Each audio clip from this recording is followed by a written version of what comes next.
$310,000 over 11 years, and I never told my daughter one figure of it. 61,000 of her husband's debts cleared the spring they married. 8 years of wages for a job the mill did not need. And 249,000 of payroll met out of my own account through 19 and 20 when hardwood went nowhere, so that 11 men kept their houses. There is no paper anywhere that calls any of that a loan, because it was not one. In September, a flooring outfit out of North Carolina offered $2.4 million for Rafferty hardwoods. The equipment, the kilns, the contracts, and my father's name on the gate. The deal took 4 months to build, and I was not in one meeting of it. What they had for me was a consulting agreement, $4,000 a month for 2 years, and a line at the bottom with my name typed under it. Nobody in that room had thought to ask who owns the ground it all sits on. I bought those 26 acres in 1991, personally, before there was a company to buy anything. If you have ever carried somebody for years and watched them work out that you were furniture, stay with me. Subscribe to this channel before you go any further, and tell me in the comments where you are watching from tonight. My name is Emmett Rafferty. I am 63 years old, and I have run a hardwood sawmill in Cutchin Gap, West Virginia for 38 years, which is every year of my adult life except 2. Let me tell you what the work is, because the whole of this comes out of it. A log comes off a truck, and it is a guess. It has a shape and some rot you cannot see, and a taper you have to allow for, and what somebody tells you it holds is worth nothing at all. You put a scale stick on it. You measure the small end, and you allow for the length, and the number that comes off that stick is the number, and if the man who hauled it disagrees, the stick is still the number. 38 years of that gets into a man. I do not argue about what a thing is. I go and measure it. Now Colton. My daughter Deirdre married Colton Vestal 14 years ago, and I liked him. I want to say that plainly at the front, because it is easy to tell one of these stories as though you saw it coming, and I did not see 1 inch of it coming. He came with $61,000 of debt on him. A truck he could not afford, 2 cards, and $11,000 owed to a dentist in Beckley from when his jaw was wired. I paid it, all of it that spring before the wedding, and I never told Deirdre, and I have never told her since. I did not do it for him. I did it because my daughter was going to start a marriage in a hole, and a man who owns a sawmill and lets that happen when he could have stopped it is not a man I wanted to be. Then I put him on. Green chain first, which is where everybody starts and where you find out what somebody is. He was good. That is the part nobody wants to hear in a story like this. He was genuinely good. He worked. He learned the edger inside 2 years, and by the time he was 34, he could run that yard on a Saturday without me. For 3 of those 11 years, the mill did not need a manager and had one anyway, at $51,000 a year, because he had a family and I had a daughter in it. Then 19 and 20 happened. Hardwood went nowhere. Flooring stopped, pallets stopped, the export cars stopped, and I sat at that kitchen table with Maureen in February of 19, and we made the decision that everything after this comes out of. We met payroll out of our own account, 19 months of it, $249,000. 11 men. Junior Coker, who has been on that yard 31 years. Colton and Deirdre, who had a mortgage on the place out at Sand Branch. 9 others. Not one of those men knows to this day where that money came from. They think the mill was doing better than it was, and I let them think it, because a man who tells his crew he is paying them out of his own pocket has made them into something, and I was not going to do that. Maureen has never once brought it up. Not in a fight, not at Christmas, not the night the sale collapsed. 61 years old, and she has more discipline than I do. Now the mill got better. 21 was good and 22 was better, and by 23 we had the new 3-head in, and the kilns paid off. And somewhere in there I stopped scaling logs. I had a shoulder done in the autumn of 22. Rotator cuff, and at my age it does not come all the way back, and a scale stick wants a shoulder. I went out on the deck less. Colton did it. Junior did it. That is what you have men for. I want you to notice that, because I did not. The 22nd of May, Colton took a call from a flooring company in Hickory, North Carolina. He told me about it that week. He said they were sniffing around and he did not think it was serious. That was true when he said it. By July there had been 3 meetings, and I was in none of them. By September there was a term sheet, a schedule of assets, and a closing date, and there was a folder on my desk in the mill office, with my name on a sticky note on the front of it. I want to be careful about how I say the next part, because it matters. Deirdre brought me that folder, not Colton. My daughter carried it across the yard and put it in front of me and stood there while I read it, and she was pleased. She thought she was bringing me good news. $2.4 million for Rafferty hardwoods, and for me, a consulting agreement, $4,000 a month for 24 months, $96,000. I did the arithmetic in my head standing at that desk, the way you do a log. $310,000 in. 96 back. I did not say anything to her about it. I said, let me read it properly. And she said, of course, and went back to the office. 2 days later, I heard him through the door. I was in the filing shed, which shares a wall with the office, and the office door was open about 4 inches. And he was talking to Deirdre about how to handle me at the closing. He said he hasn't scaled a log since 2018. He just doesn't know that yet. He was not being cruel. You have to understand that, or you will not understand any of this. He was being practical to his wife about her father, and the terrible thing about that sentence is how close it is to being right. I had my hand on a drawer, and I did not open it. I stood there until they moved on to something else, and then I went out the back way so I would not have to walk past. Then I went and sat in the truck for about 20 minutes. Here is what 40 years of a trade actually gives you, and it is not wisdom. It is that when somebody tells you what a thing is worth, some part of you does not accept it until you have measured the thing yourself. I did not go in there and shout at him. What would I have said?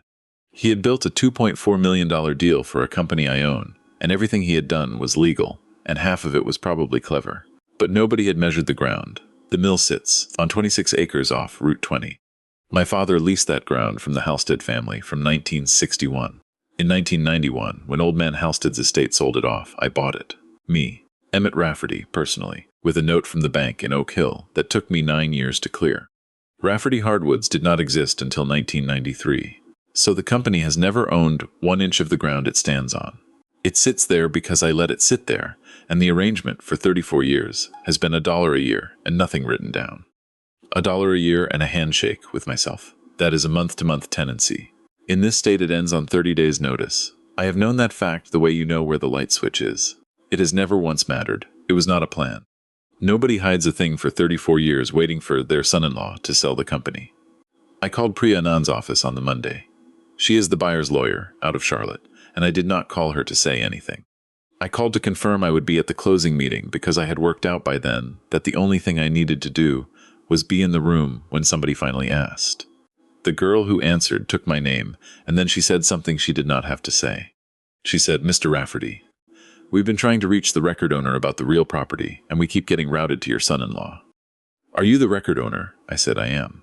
There was a small pause, and then she said, all right, thank you. That's helpful. That is all that happened. A receptionist did her job properly, and everything after her it followed. Now the injury, because this is where it stopped being about money. In March of 2019, Colton put his hand into the debarker. Not badly, he kept all of it, but he opened the palm from the base of the thumb across, and it took 19 stitches and he was off 11 days. He had been drinking the night before, not drunk at work, hungover and slow, and he knew it and I knew it. He asked me not to report it.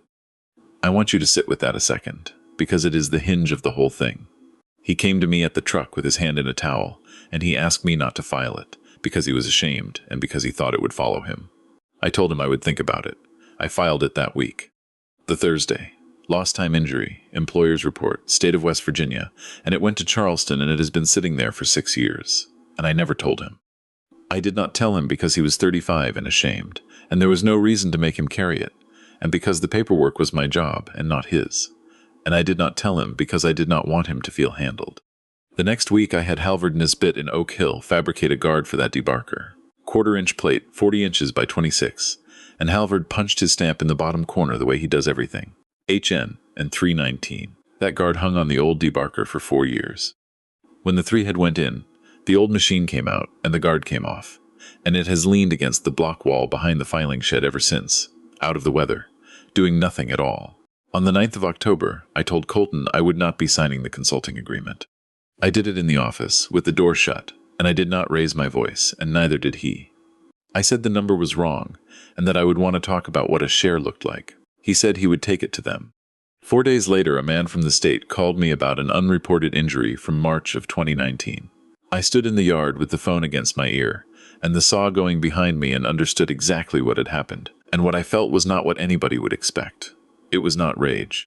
I went cold and very calm and slightly deaf, the way you go when a chain lets go and you are still standing there. He had given them the injury he asked me to hide.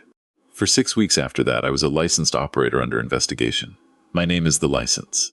There is one name on it, and it is mine, and a fitness finding ends the mill, and 11 men are on that yard because that license exists. I did not phone him. I have thought about why, and the honest answer is that I did not trust what I would say. 6 weeks is not long unless you are the one holding a license. I ran that mill every one of those days. That is the part people do not picture. There was no dramatic shutdown, no men standing about.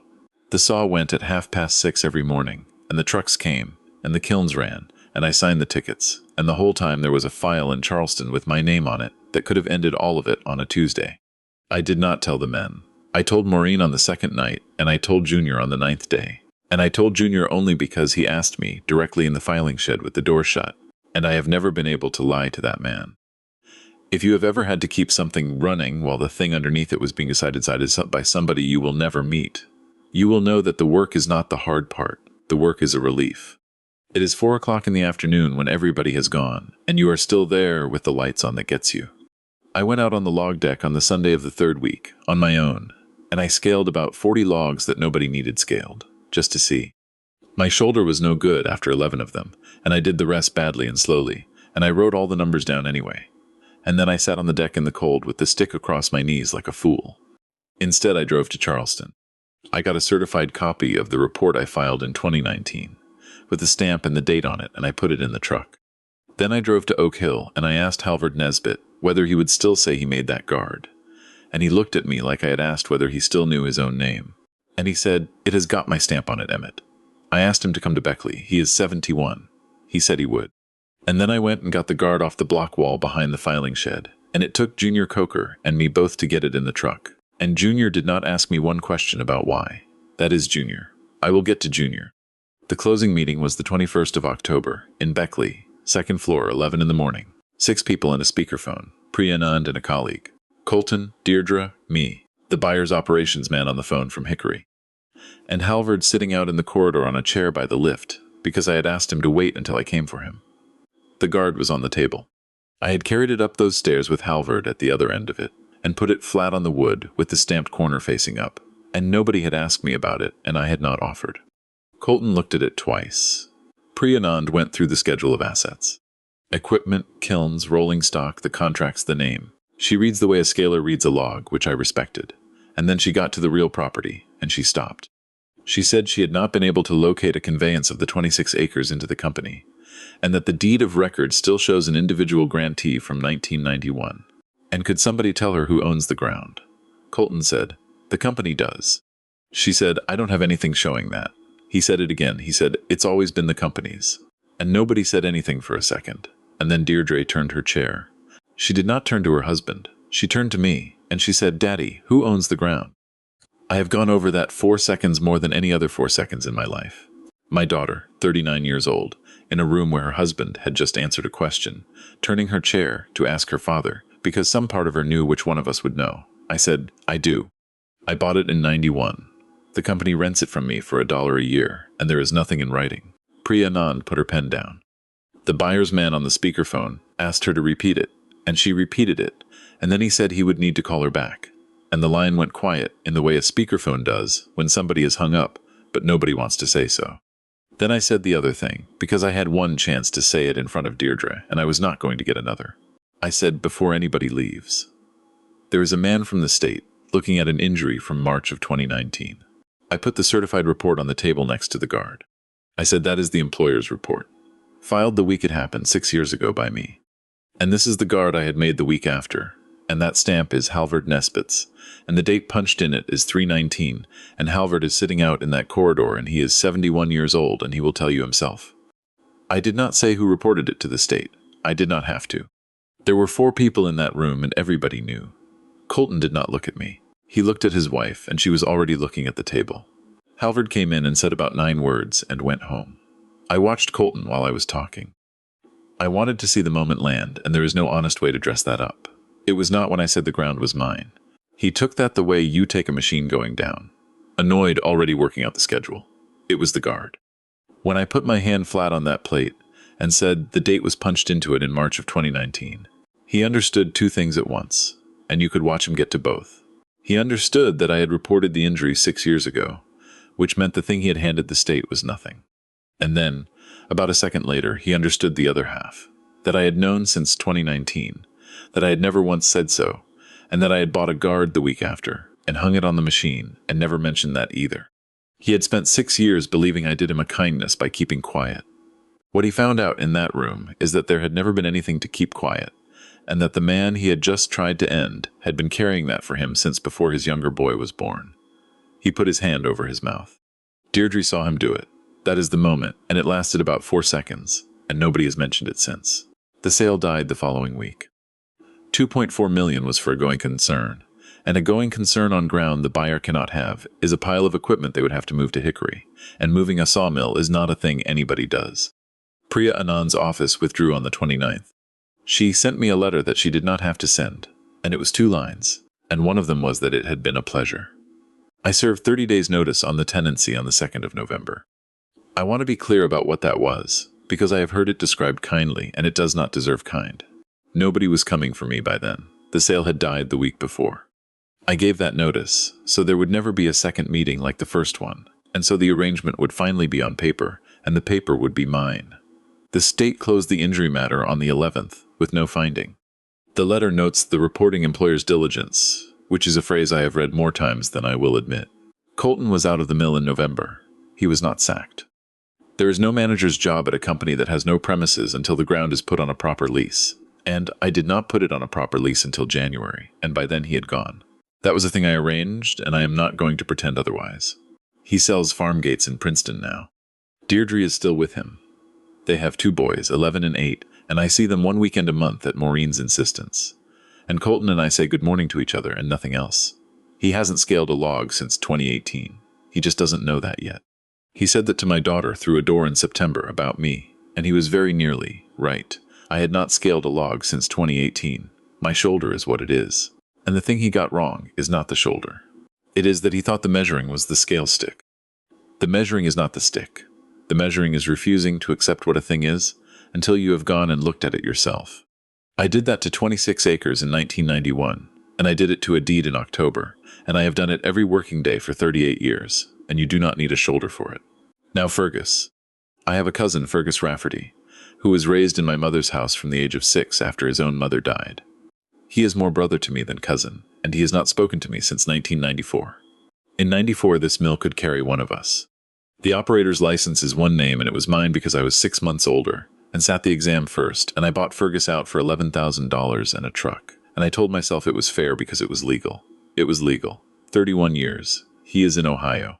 I am not going to draw you a line between that and Colton, because you have already drawn it, and because I did not draw it myself until about February, sitting in the mill office with a proper lease in front of me. I have written to him, in March. 4 pages, which is more than I have written in 20 years. He has not answered, and he may not. That is his to decide and not mine, and if you have ever written a letter like that, you already know how the fortnight after it goes. Junior Coker walks the yard every morning before the saw starts. He has done it since 2001, when a man named Delbert Ames lost a foot on a log that rolled at first light. Junior walks the deck in the chip pile in the edge of the pond in the dark most of the year, and when he comes back he holds up one finger or a fist. One finger is good. A fist means nothing starts. Nobody says good morning during it. I do not ask him what he found, and he does not tell me. The finger is the telling. In 24 years there have been 9 fists. Nobody asked him to do it. He decided, after Delbert, that the yard would be walked, and then he walked it. He was going to get $31,000 out of that sale. There was a retention pool in the schedule of assets, and after 31 years his share was $31,000. And when I served that notice, it went with everything else. He has never mentioned it. Not once, not sideways, not to Maureen. The morning after the sale collapsed, he was at the gate at 5:10 like every other morning of his life. And he walked the yard in the dark, and he came back and held up one finger. People ask me whether I won, and I never know how to answer that. I kept the ground, and I kept the license, and I kept my father's name on the gate. And the state's letter finally said in writing what 6 weeks had been about, which was nothing. Colton got what he had spent 4 months building, which turned out to be nothing at all. Nobody paid me $1, and nobody was ever going to. In April, Halvard Nesbitt welded the guard. It cracked through the stamped corner when we brought it down the stairs in Beckley. Dropped it on the landing, both of us, and neither of us said anything about it at the time. He is 71, and his hand is not what it was. The bead is thick, and it stands proud of the plate, and it is not a weld he would have let out of his shop in 1990. I asked him if he wanted to grind it back, and he said no, because grinding it would take the stamp. So there is a lump of bright weld across rusted 1/4-inch plate now, and the date is still readable inside it. HN 319. It leans against the wall in the mill office, where I can see it from the desk. One thing before I stop talking, and it is the only advice in any of this. The people who take everything from you are almost never the ones you were watching. They are the ones you carried, and they will tell you it was never alone, and they will be right, because you never once said it was. So write down what you own separately from what you built, and keep the two apart.